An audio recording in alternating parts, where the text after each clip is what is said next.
Bahamas. Og vi nå på andre nattvakt av, totalt 48 timer. Så det sånn tårlig greit tempo. Slår litt I selene, men nå går den fremover. Natta pleier å gå litt fort egentlig, men sånn ujevn vind også nå, så genoen slår, som man sa. Så vi tror man skal vri mer I løpet av natta. Ta oss opp mot Great Pineapple. Det I hvert fall klar for nattvakt. Det bra det.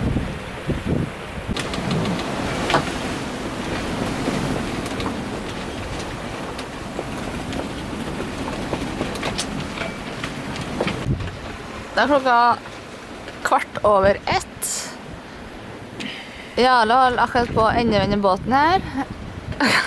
Hva som skjedde? Jo, jeg satt og så på mobilen. Så autopiloten har gått av mange ganger I kveld. Så gikk han av igjen, og det hørte på musikk, så jeg hørte han ikke. Plutselig var han ganske mye over. Så jeg gjorde det jeg sier jeg ikke skal gjøre. Jeg tok alt for mye motor. Så at vi svingte helt andre veien, og da gikk det med en gang. Så forventeren fungerte på en måte, men så var jeg litt sånn giddeløs her midt på natta, så jeg bare dro han tilbake igjen. Og da fikk vi en knallhard jibb. Sånn 8-9 sekundmeter inn her. Så den slo over, og så knakk festet til bomskjøtet. Så da ble det litt panikk, men jeg ropte I hvert fall høyt på en måte. Og så, jeg var redd at riggen kom til å ryke, for bommen gikk helt inn på undervantet. Fikk et godt merke der, men alt ser bra ut nå da. Men vi fikk festet nye midlertidige skjøter og fikk ned seil. Og nå seiler vi av gårde med bare Genoa, og så lager vi et eller annet på fest I morgen. Jeg tror ikke vi gidder å gjøre dette klokka 1:30 på natta nå. Så lesson learned. Tabbe og dobbelttabbe å gjøre det. Så det som skjedde da, når festet bak løsnet, lyst litt her, at da gikk den hele bommen fast. Kun fest I front. Så bare pjom! Deisa den rett ut, hang og slang. Det var ganske livsfarlig hvis man får den tunge bomben der I hodet, mildt sagt.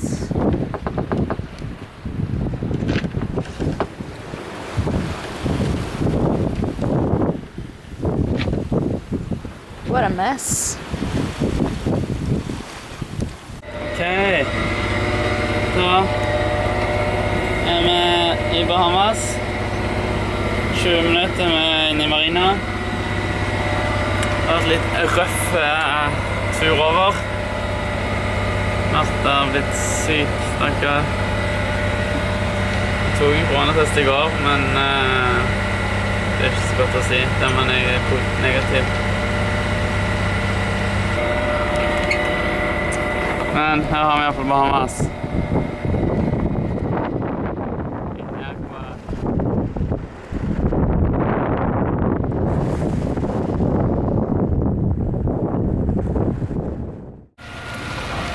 Da har vi etter mye styr endelig fått sjekket inn på Bahamas. Her I Naguilo Island. Det skikkelig drittvær. Og regnet bare står rundt oss her. Men nå har vi sagt at det skal bli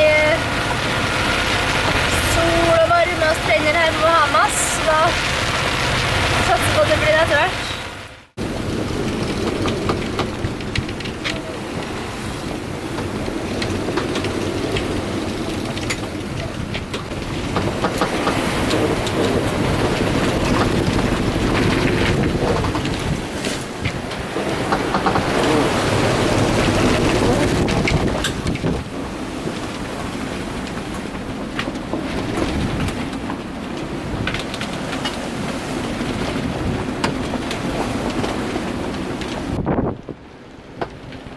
Jeg har fått på en liten provisorisk løsning med tau her. Etter forrige gang når det røyk. Så vi bare festet litt midlertidig med noen tau her. Jeg håper at det holder deg. Her altså går det. Spennende når ja, jeg kommer.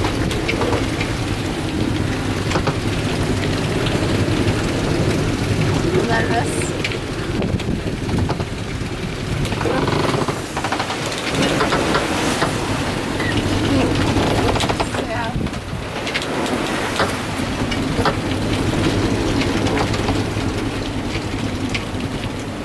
Ekstra spennende når det kommer noen sånne tog av bølger som gjør skålen drar med seg. Litt hjerter i halsen når du kjører bare kommer over rekka her.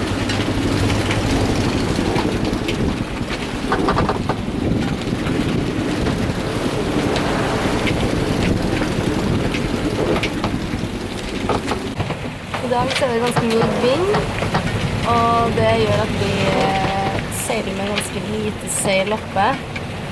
Vi har revet genaen, og i tillegg så har vi også revet vi har hatt 3 rev i storskjellet. Det er grunnen til at vi ønsker å ha så lite seil som mulig, fordi ja, det er rett og slett for litt mye vind til at vi tør å ha så veldig mye mer oppe. Men det er ikke bare på grunn av vind at vi har 3 rev i storskjellet i dag, men det er også fordi at vi oppdaget plutselig i dag at deler av storskjellet har revnet. Det skjedde nok på forrige seilas når det festet på skjøtet og bommen røyk. For da slo jo bommen hele veien over og tilbake. Så det ble nok litt mye krefter da. Så det er rett og slett revnet litt i bunnen av seilet. Så det gjør at vi også ble nødt til i dag til å ta ned den delen som var litt ødelagt. Og så seiler vi kun på den delen som er helt... Det er ikke helt optimalt, men vi har vært på en øde plass på Bahamas, og det har ikke vært noen muligheter til å fikse det.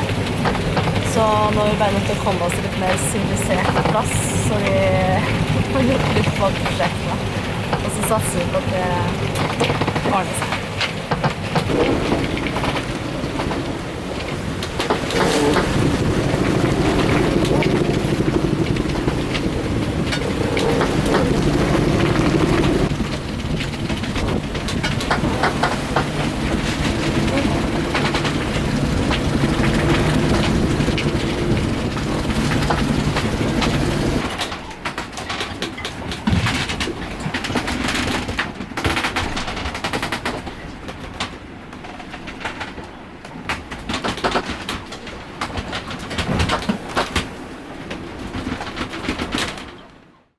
Da har vi et lite syprosjekt på gang her, som, storskjeller fikk seg en liten rift. Så derfor så måtte vi sy litt. Så nå har vi lappet det her. Litt seilduk, og litt seilduk, og litt syl. Litt diverse, litt ymse. Det andre gangen har skjedd.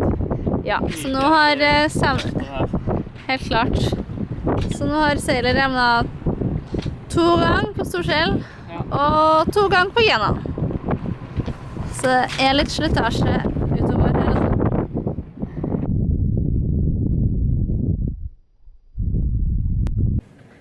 Da har vi akkurat ankret opp rett ved en sånn strand som visstnok skal være masse griser på. Så da har vi skjært opp litt potet, som da er grisemat. Og så håper vi at vi skal få se litt på Pig Beach. Ja.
Alright.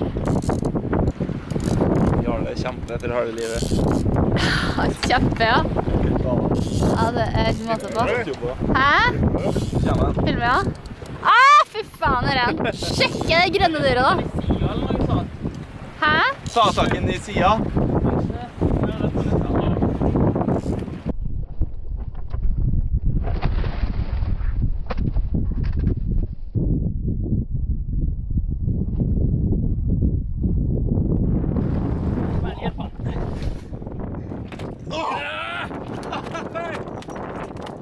Oi.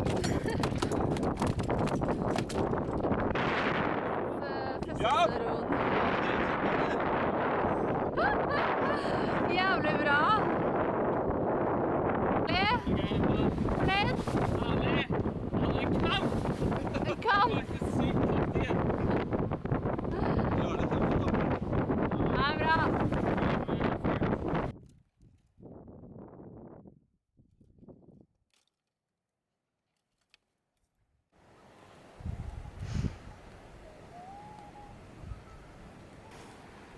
Absolutt. Sier snart over. Mye bra.